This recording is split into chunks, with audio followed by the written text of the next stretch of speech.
All right, guys, it's been a minute since I've made any form of any video or anything on any social media platform. So I'm going to, first of all, address we are in the house. It is all complete. We've been here for about 3 months and it's amazing. Such a gift.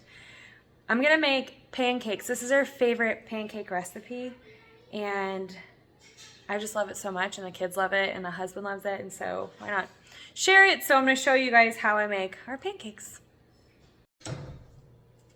Okay, so for this recipe, I'm actually going to do a double batch. So what I'm going to do first is I'm going to go ahead and put all my dry ingredients in this bowl.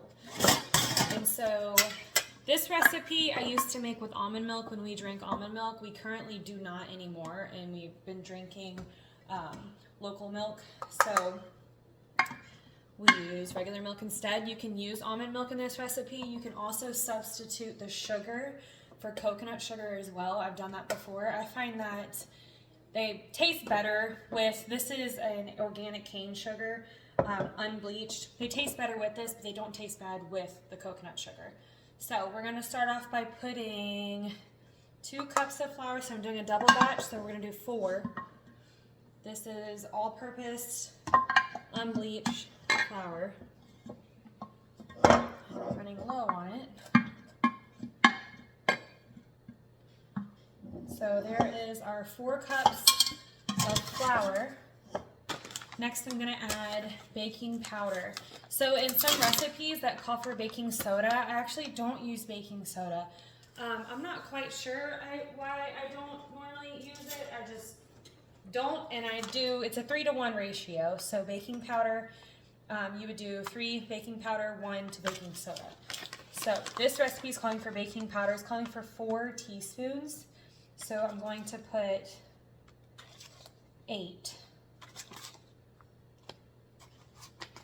4, 5, 6, 7, 8. That's going to help get you that nice fluffy pancake. Next is a teaspoon of salt, so we're going to double that. I'm going to do 2. All right, and then it's calling for 3 tablespoons of sugar. If I wanted to, I could just do 5. Cut it back as much as I want, add as much as I want. We're gonna do roughly 6 because we're doubling. If I'm a little short, I'm okay with that when it comes to the sugar. So I'm gonna go ahead and just stir this up, get this all nice and combined, and then we're gonna put it to the side and mix all of our wet ingredients. So for the wet ingredients, it is calling for 1 3/4 cups of almond milk, but I'm going to do whole milk. So we're gonna do 1. So I'm actually gonna double that, so I'll need 2.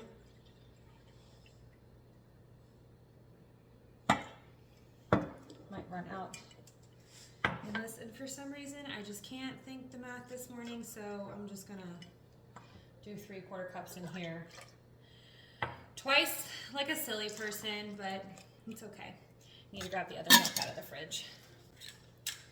I'm purposely making this recipe because I need to use up this milk, and I know it takes quite a bit of milk for this recipe. So yeah, that is why we're making a double batch today. And I also like to make these pancakes and freeze them. And it's perfect for the kids. They can kind of grab and make their own breakfast in the morning. So next I'm going to add, it calls for 2 eggs. We're going to do 4 eggs. We save our shells for the compost bin. And these are eggs from our sweet neighbors down the street because we don't quite have our chickens. Not yet. The coop is about 1/3 of the way done. I'm gonna go ahead and grab a whisk.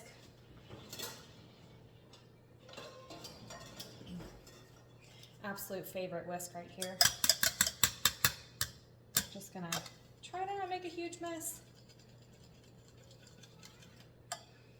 If it's not mixed in, it's no biggie. So for vanilla, it says 2 teaspoons.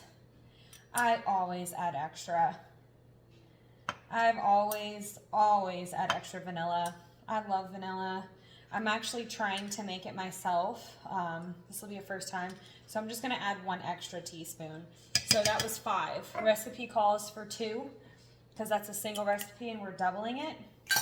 Also found that vanilla can stain these quartz countertops, so that's not fun. So, all right, so that's our vanilla, milk, and eggs. We also need to add in 3 tablespoons, nope, I'm sorry, 4, but we're gonna do 8 of olive oil. I'm just gonna add this just like this. 1, or I'm sorry, 2, 3, 4, 5, 6, 7, and 8.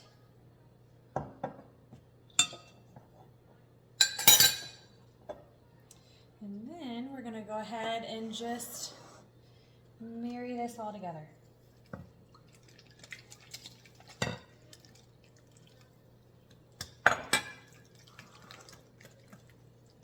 a lot of pancake batter. So I'm just gonna mix this up really good. And then normally I make my pancakes on the stove. I use cast iron skillets. And so normally I make it on a cast iron skillet. This time, just to make this go a little quicker, we're gonna use like a little griddle pan. I hope I'm calling that the right name. It's a long pan that you just plug in and it's amazing. Let me get it. It actually was my grandmother's. So, yep. One of these. This is all of our pasta. We made homemade pasta yesterday, and I was trying to dry it out to see how it would go for us. So we've got lasagna noodles and just regular spaghetti or fettuccine noodles. It'll be a fun video to make. So we're just gonna mix this up all the way till it's nice and as smooth as we can get it. And that looks pretty good. So I'm gonna go ahead and plug this in and get it heated, and then we're just gonna go ahead and make all of them. And then I allow them to cool on a drying rack, like a cookie cooling rack. And then we'll bag them up to pop them into the freezer.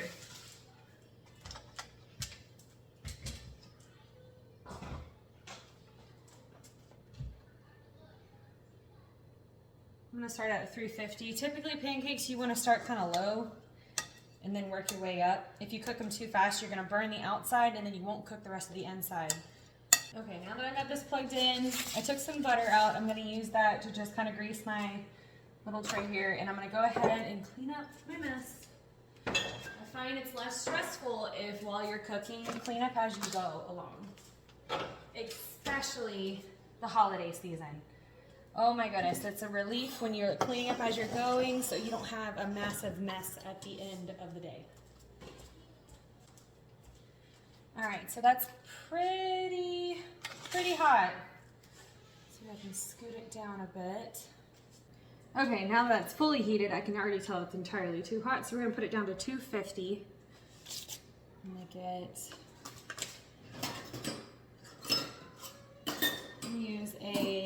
we're gonna make these kind of small because I said they're for the kids. So I'm gonna do a 1/4 cup measuring cup to kind of scoop and try to do as even as I can. I believe this is nonstick, but I still put some butter on there. And I'm not gonna do the whole thing because if you put it on there, it'll start to burn it, and burnt butter, it does not taste good. Brown butter tastes good, but burnt butter, nope, that does not taste good. Just gonna do a little bit. Like I said, I probably don't need that butter.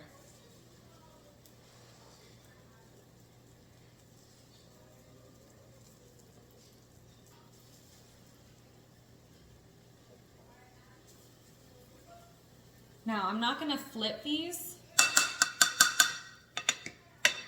I am not going to flip these until I start to see more bubbling going on.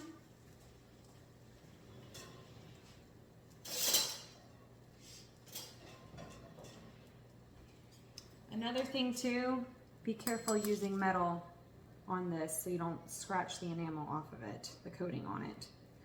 So we're gonna let these cook a bit. This is also kind of like my first run to see if my temperature is too high or too low. But like I said, I'm just waiting for some bubbles to come up.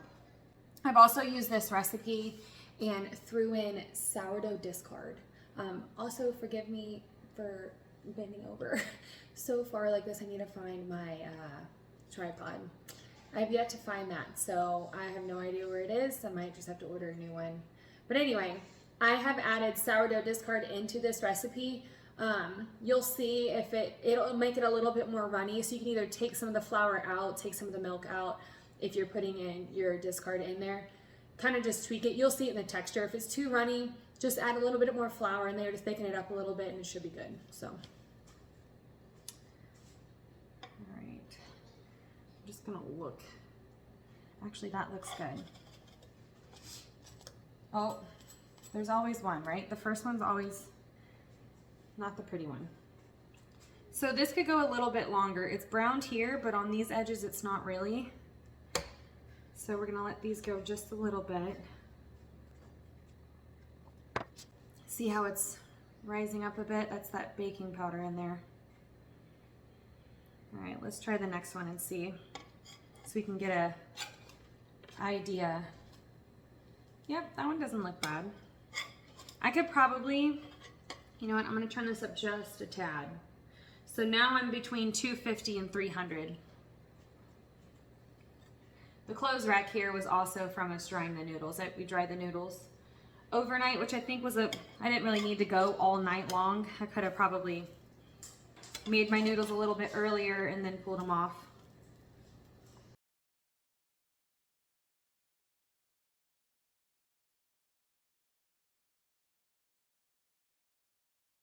Now, you know how Papa makes things that says hotel, and Papa make egg like the sip the egg hotel, so many times.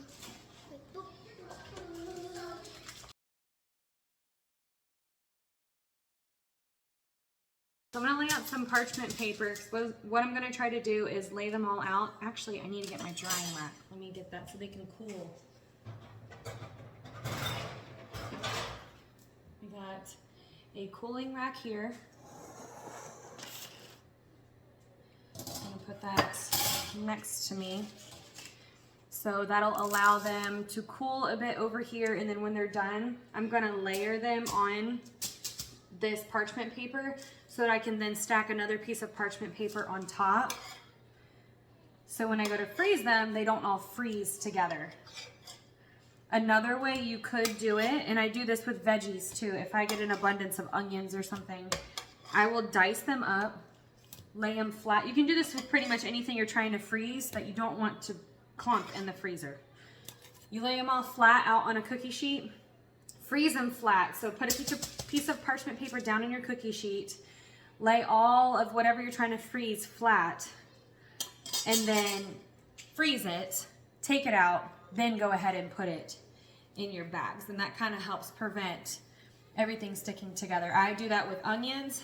I do that when I harvest elderberries and I want to freeze them. It also makes it so much easier in recipes to just scoop out the amount that is needed rather than having to cut up another onion. It makes it convenient rather than cutting up another onion and then you're storing half of an onion and then your entire fridge smells like onion. Which, another tip, wrap a cut onion in foil and the onion smell does not go everywhere.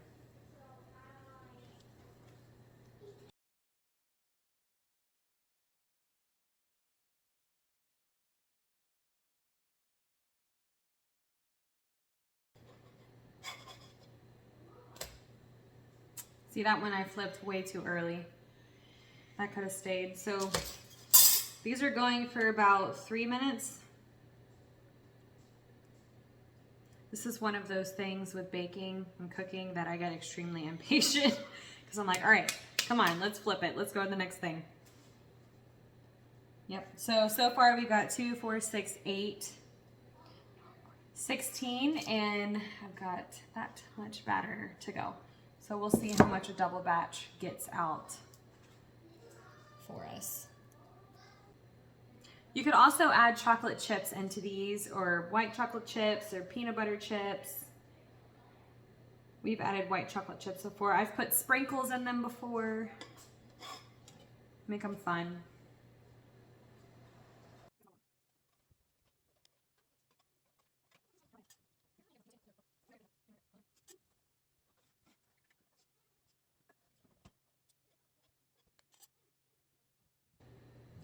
You could also make these smaller if you wanted. If you want to make little dollar size, coin dollar size, you totally can. You can make them bigger if you want to. It's really up to you. And this is a 1/4 cup size of batter. So there's a little reference.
Okay, let me show you guys how I'm going to be storing these. I still have 4 more on the pan baking. So I'm gonna put 3 this way, and then I just take my parchment paper and I'm just gonna put 3 more on top. That one's pretty hot.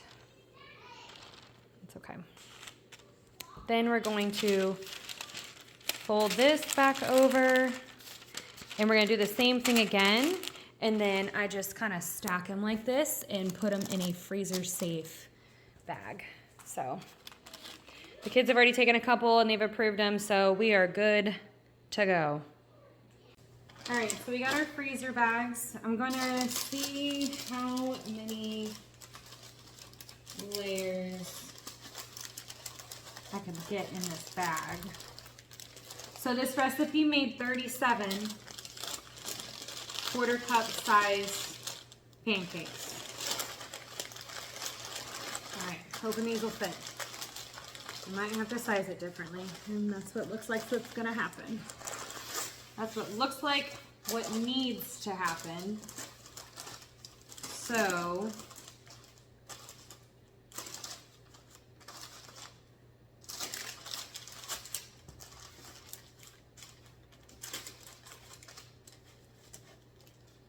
all right, we're gonna have to do 2.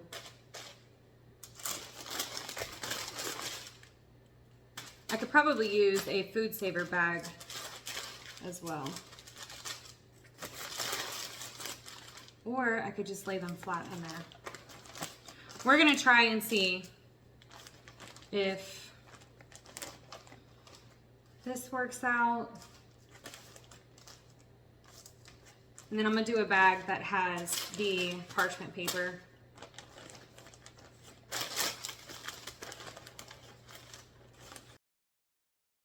Okay, this is where I start to get a little bit irritated because I really wanted to use the parchment paper to divide each layer of pancakes so they don't stick all together. They will pop apart after being frozen, but I was just trying to prevent having to fight with the pancake itself and make it easy for the kids. However, if I put 2 side by side that you see right here, and then I went to 3, I was thinking, you know what, let me try it again. It's kind of like when you're looking for a specific snack in the fridge and you know it's not there, but you open it anyway and you're like, it's gonna show up, but it doesn't. Yeah, this was one of those situations for me, which I thought that I could fit 3 side by side. Absolutely did not work, and I said, forget the parchment paper. We're just gonna stack them flat. So that's what I ended up doing with both bags, is just stacking them all flat. I'll reuse the parchment paper for something else, and this should be fairly easy for the kiddos to grab if they want a quick little snack or an easy breakfast for them. And then we're gonna pop these in the freezer, and the kids have already gotten into them. So I'm just gonna label it, put them in the freezer, and then we are all good to go.